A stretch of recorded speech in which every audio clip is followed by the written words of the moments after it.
사라 코너의 복귀, 2편으로부터 이어지는 진정한 후속작으로 야심차게 출발했으나 결국 이마저도 종결시켜버린 비운의 이야기, 터미네이터 다크 페이트입니다. 영화 전체를 훑기 때문에 스포일러에 주의하세요. They fly apart like leaves. 영화의 오프닝, 젊은 시절 사라의 경고가 담긴 영상이 나오며 시작을 알립니다. 앞선 영상에서 언급한 터미네이터 판권 1달러에서 이어져 제임스 카메론 감독의 손을 떠났다가 오랜 시간이 흘러 돌아오면서 3편부터 5편의 이야기를 부정하는 걸 알려주는 모습이죠. 1998년 과테말라, 2편에서 언급한 심판의 날은 1997년이었으며 평화로워 보이는 1년 뒤의 모습은 노페이트로 비롯된 행동에 영향을 받은 결과입니다. 미래는 변화됐으며 그 변화로 인해 찾아올 새로운 상황까지. 한편 코너 모자가 과테말라에 정착하고 있었던 것은 미국에서 살기엔 터미네이터와 벌여놓은 일들을 수습할 수 없어서였습니다. 사실을 말한다 한들 그 누구도 믿어주지 않고 잡혀가는 것은 본인이었기에 국경을 넘어 새로운 정착지에 자리를 잡은 것이죠.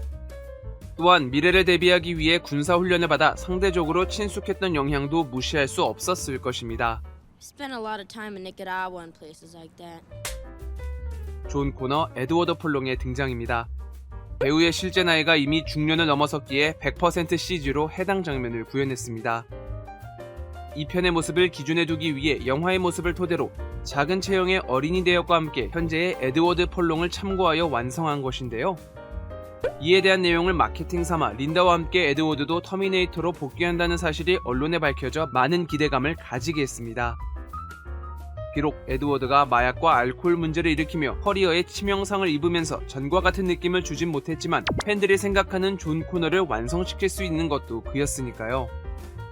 하지만 곧바로 존 코너가 사망하면서 영화 초반부 벌여진 충격적인 전개는 엄청난 혹평을 불러옵니다. 인터뷰에 따르면 터미네이터 시리즈가 존을 지키기 위해 존재했지만 그 과정을 전부 밟아 싸워온 건 사라의 시점이었기에 아직 완성되지 않는 인물인 존보다는 사라를 선택했다고 합니다. The idea of John Connor had been explored quite thoroughly, which is an opportunity because for me it was always about Sarah. But in order to make way for this new future, you kind of have to be done with John. 배우의 이슈도 있었거니와 사라의 유산이었던 존을 죽인다면 강력한 충격을 줌과 동시에 새로운 환경에서 이야기를 만들 수 있을 것이라는 판단이었죠. 영화를 보기 위해 많은 것을 감안했고 또 영화가 그간의 많은 이야기를 부정했기에 이 장면을 봤을 때의 그 허망함은 저만 느낀 감정이 아니었을 것이라 감히 생각합니다. 젊은 시절의 T-800은 앞서 제니시스에서 스턴트 대역을 맡았던 브렛 아자르가 다시 그 역할을 맡았습니다. 사라의 대역과 마찬가지로 행동에 대한 부분을 촬영한 뒤 CG로 구현했을 때의 위화감을 최소화하기 위해 2편에서의 나온 모습을 재구성하고 실제 배우들의 외모를 레퍼런스 삼아 완성했다고 합니다. 22년 후 멕시코. 시간여행이 시작되며 한 인물이 도착함과 동시에 그 다음날 또 다른 인물이 도착합니다. 이때 발생한 구형의 모양은 전작과 같으나 주변에서 일어나는 현상은 전혀 다르다는 특징을 찾을 수 있는데요. 전편에서는 구형에 맞춰 고열과 함께 주변 환경이 절단되는 모습이었던 반면 이번 영화에서는 냉기가 주변을 감도는 모습입니다. 이는 시간여행의 주체가 스카이넷이 아닌 다른 개체에 의해 발생했음을 알려주는 것입니다.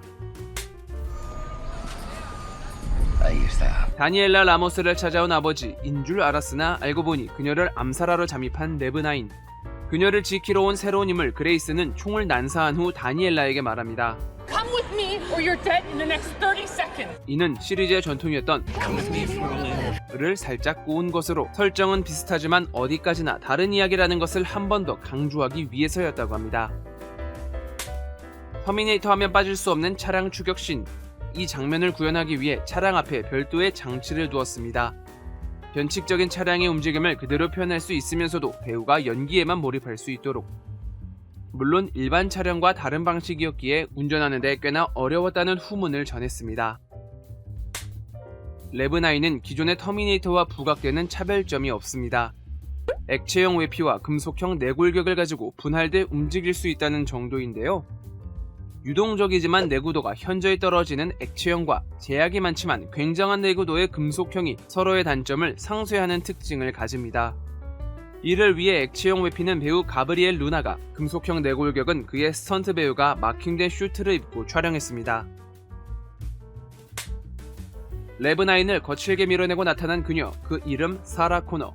터미네이터 하면 빠질 수 없는 그 대사를 한 번 더 들을 수 있겠습니다. I'll be back. 돌아온다고 했지만 그럴 사정을 봐줄 수 없는 그레이스는 다니엘라를 데리고 사라의 차를 훔쳐타 이동합니다. Then you steal my truck. Nice.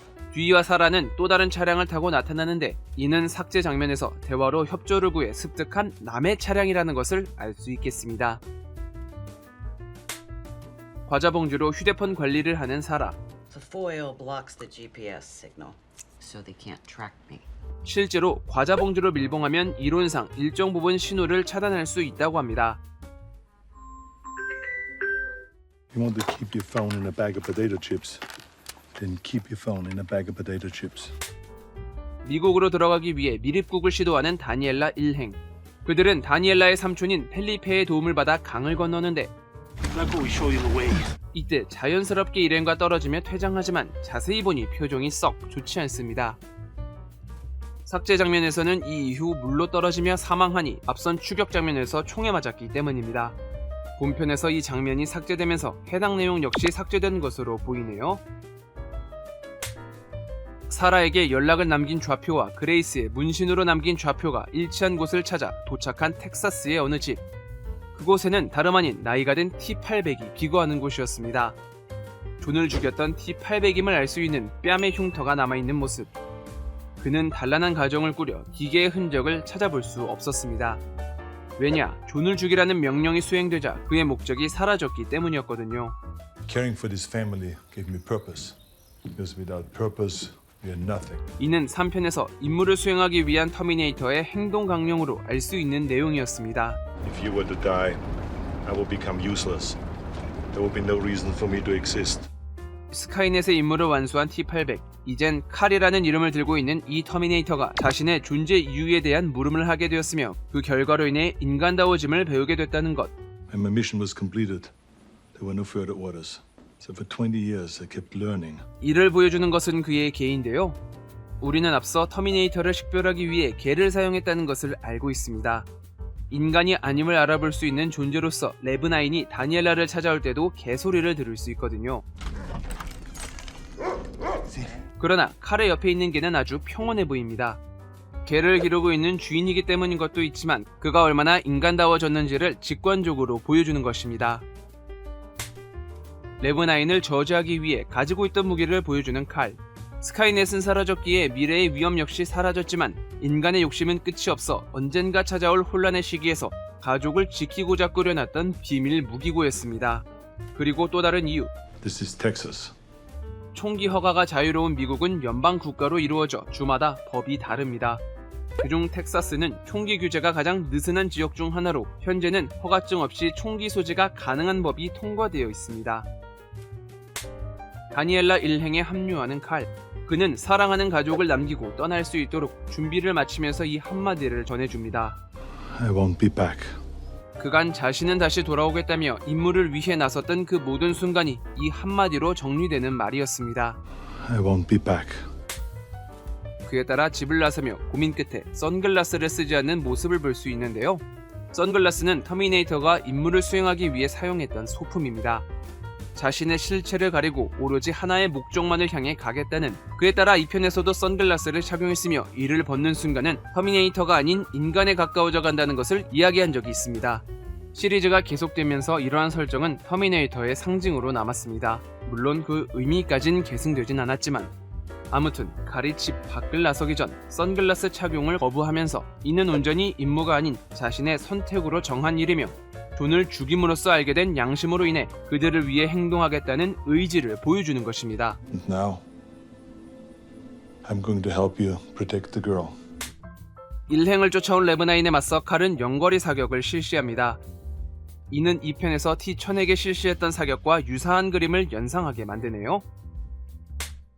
그레이스가 다니엘라를 지키는 이유가 밝혀집니다. 그녀는 바로 새로운 미래의 희망, 누군가의 어머니가 아닌 그 자체로서의 존재 가치를 지닌 인물. You taught us there is no fate. 사라가 지녔던 신념이 먼 훗날 그녀에게도 솟아나 있는 신념이라는 걸 말해주고 있습니다. But what we make for ourselves. 마지막 전투가 끝나고 여러 희생 끝에 자신이 살아남았다는 걸 절실히 느낀 다니엘라는 생의 의지를 다집니다. I won't let her die for me again. 다크 페이트는 이어지지 못한 전편의 유산과 마찬가지로 3부작으로 제작돼 후속편이 이어질 예정이었습니다. 스카이넷을 대체한 새로운 미래의 인공지능 리전과 맞서 존을 잃었지만 새로운 존인 다니엘라와 함께 사라의 이야기도 계속될 것이라는 걸. Then you need to be ready.